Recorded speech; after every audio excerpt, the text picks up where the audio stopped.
ఈ కాలంలో చాలా అలంకారాలు వచ్చేసాయి, రకరకాల అలంకారాలు. ఎన్ని అలంకారాలు వచ్చినా కూడా మనము ప్రకృతి సంబంధమైన అలంకారం వదలకూడదు, అది గుర్తుంచుకోండి. ఎందుకంటే ఆ ప్రకృతితో తయారు చేసిన వస్తువులు మనకు హాని చేయవు, పైగా చాలా అలంకారంగా కనిపిస్తాయి. ప్రకృతికి కూడా దానివల్ల హాని లేదు. ఈ కాలంలో మరీ ఘోరంగా ఇప్పుడు తలంబ్రాలు, ఆ తలంబ్రాల్లో ఈ ప్లాస్టిక్ ముత్యాలు, ఎంత ఘోరం అంటే అది అసలు ఆ ప్లాస్టిక్ అనేది నెత్తి మీద పడకూడదు. ప్లాస్టిక్ తలంబ్రాలు పోసుకుంటున్నారు. దాని బదులు చక్కగా ఊరికే అక్షతలు పోసుకున్నా చాలు, ఒక గుప్పిడి అక్షతలు పోసినా చాలు, ఇంక వేరేం అక్కర్లా.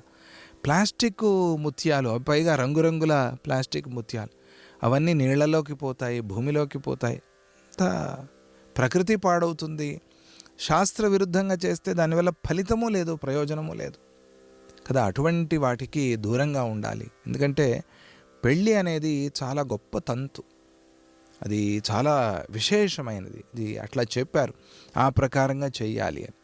అందువల్ల సరే, ఈ కాలంలో వచ్చిన అలంకారాలు ఏవో వాడినా కూడా అన్నీ ప్లాస్టిక్ పూలే పెట్టేస్తే అది కెమెరాలో ఫోటోలో బాగా రావచ్చు, కానీ దానివల్ల ఎంత హాని.